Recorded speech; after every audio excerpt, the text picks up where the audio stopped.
Selamat malam Bapak Ibu, saudara-saudara, para sobat dan hanetolan sekalian. Kita bertemu kembali dalam channel kita Lifelong Education, pendidikan sepanjang hayat.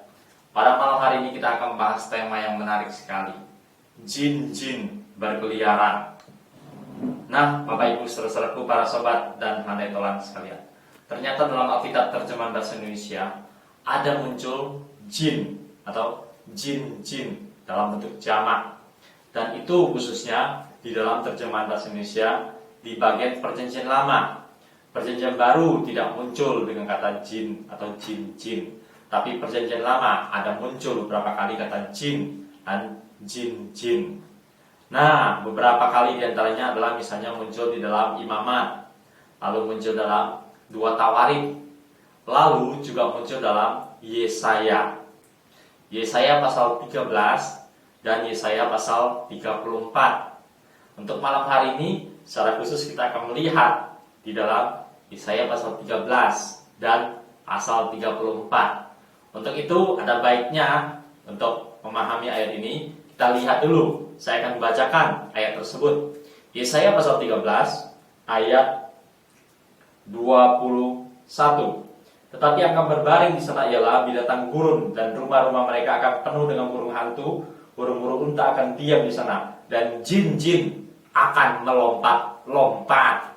Dikatakan begitu, jin-jin akan melompat-lompat. Lalu satu bagian lagi dalam kitab Yesaya juga, yaitu di pasal 34. 34 yaitu muncul di dalam ayat 12 dan 14.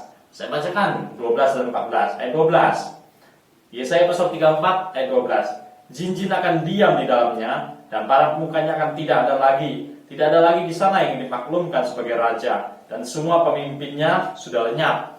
Ayat 14 pasal 34. Di sana berpapasan binatang gurun dengan anjing hutan, dan jin bertemu dengan temannya. Hantu malam saja ada di sana dan mendapat tempat perhentian. Nah, Bapak Ibu saudara-saudaraku, para sobat dan hanetolan sekalian, di dua bagian ini Yesaya pasal 13, lalu Yesaya pasal 34. Pasal 13 ayat 21, pasal 34 khususnya di ayat 14. Nah, dalam terjemahan bahasa Indonesia di pasal 34 ayat 12 juga ada muncul kata jin. Namun membandingkan beberapa terjemahan dalam versi bahasa lainnya, di sana tidak ada. Jadi hanya ada di pasal 34 ayat 14. Nah, Bapak Ibu saudara-saudaraku, para sobat dan hanetolan sekalian, bagaimana kita memahami jin-jin di dalam kedua bagian Alkitab ini? Saya mencoba membandingkan di dalam dengan terjemahan, misalnya terjemahan-terjemahan yang cukup bagus, yang literal translation. Lalu membandingkan lagi dengan terjemahan Orthodox Jewish Bible. Lalu membandingkan lagi dengan New Standard Version. Lalu membandingkan lagi dengan New American Standard Bible. Lalu New King James Version. Lalu membandingkan juga tentunya dengan terjemahan lama dan terjemahan baru.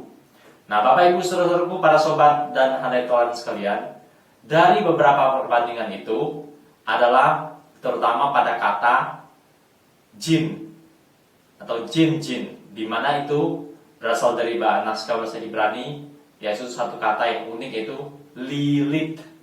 Lilith. Nah, Lilith ini agak sulit diterjemahkan, sehingga beberapa versi itu tadi yang kita sebutkan, mereka mencoba menerjemahkannya dengan beberapa versi, beberapa macam. Yang sebagian versi menerjemahkan sebagai kambing jantan. Kambing jantan. Lalu sebagian versi menerjemahkan sebagai, seperti bahasa Indonesia, jin-jin atau hantu-hantu. Lalu ada versi lain lagi yang menerjemahkan sebagai apa? Yaitu sebagai makhluk malam. Makhluk malam yang tidak jelas apa. Lalu meneliti kata Lilith, maka kata Lilith itu mengandung pengertian demon. Dan secara lebih khusus di dalam sejarah Alkitab dari background Timur Tengah, maka di situ kata Lilith dipahami sebagai hantu malam perempuan atau hantu perempuan malam. Hantu malam perempuan atau hantu perempuan malam. Nah, oleh karena itu Bapak Ibu saudaraku, para sobat dan hanetolan sekalian, memperhatikan berbagai pertimbangan-pertimbangan ini, maka memang terjemahan yang lebih baik tampaknya adalah jin atau jin-jin, atau bisa juga hantu setan. Kira-kira seperti itu.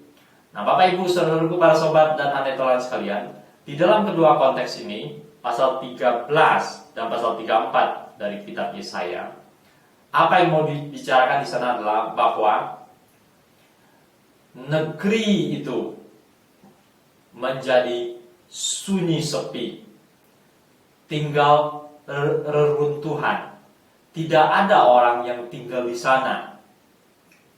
Sehingga sunyi sepi itu digambarkan hewan-hewan liar menempatinya. Dan di tengah-tengah itu semua juga jin-jin ada di sana. Dalam terjemahan bahasa Indonesia, jin-jin melompat-lompat. Dalam terjemahan salah satu versi bahasa Inggris dikatakan hantu malam, hantu wanita malam bermenari-nari di sana. Jadi ini menggambarkan tempat yang sunyi, reruntuhan, tidak ada manusia yang tinggal di sana. Lalu di sana ada hanya hewan-hewan liar dan ditambah dengan jin-jin. Nah, dalam konteks seperti inilah kita harus memahami jin-jin di sini. Memang Bapak Ibu saudaraku, para sobat dan hanetolan sekalian, secara umum kita memahami apakah itu jin-jin, hantu-hantu, setan-setan, apapun namanya, itu pada dasarnya adalah roh-roh jahat. Kita pahami dalam konteks yaitu roh-roh jahat. Di tempat-tempat yang sunyi, roh-roh jahat suka tinggal. Bahkan juga di rumah-rumah yang kosong, bahkan di kamar yang lama tinggalin kosong. Tempat-tempat seperti itu yang seringkali digambarkan tengah-tengah masyarakat bahwa hantu-hantu, setan-setan atau jin-jin senang tinggal di sana. Dengan pemahaman inilah mudah-mudahan kita menjadi semakin jelas. Nah, masyarakat umum, kita sering dengar juga bahwa masyarakat umum di Indonesia menyebut ada orang-orang punya rumah, lalu rumahnya tidak ada yang tinggalin, tidak ada yang urus, lama sekali. Ataupun ada kamar tertentu, rumahnya besar, ada tempat tertentu tidak ditinggalin, lama sekali. Orang menyebutnya di situ tempat jin-jin, setan-setan, hantu-hantu. Bahkan ada sebutan namanya rumah hantu. Tidak ada orang yang menempati, sehingga disebut rumah hantu. Tidak ada manusia menempatinya, dan sebagai gantinya hantu menempatinya. Nah, dalam pemikiran seperti ini memang tak dapat disangkali bahwa roh-roh jahat suka menempati tempat-tempat yang kosong, tempat-tempat yang sepi, tempat-tempat yang sunyi. Tapi ini juga tidak perlu kita artikan bahwa tempat yang ramai, tempat yang banyak orang, tidak ada roh-roh jahatnya. Tidak juga seperti itu Bapak Ibu saudaraku, para sobat dan hanetolan sekalian.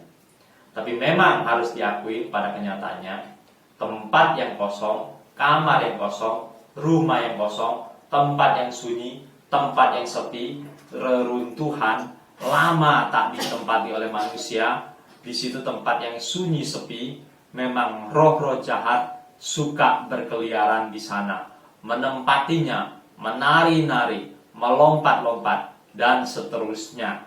Dan di tempat-tempat seperti itu menjadi tempat tinggal bagi mereka. Nah, dengan pemahaman seperti ini, biarlah kita boleh semakin paham konsep tentang jin-jin yang muncul dalam Alkitab, khususnya Perjanjian Lama.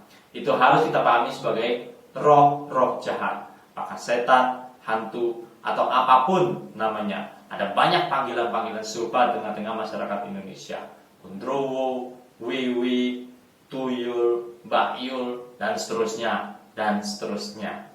Nah, Bapak Ibu saudara-saudaraku, para sobat dan hanetolan sekalian, apabila engkau pindah ke kamar yang sudah lama kosong, atau engkau kos kamar yang sudah lama kosong, atau kesewa di rumah yang sudah lama kosong, atau engkau sedang menempati sebuah rumah yang baru yang sudah lama kosong, maka memang sebaiknya di situ harus agak cermat mengamatinya.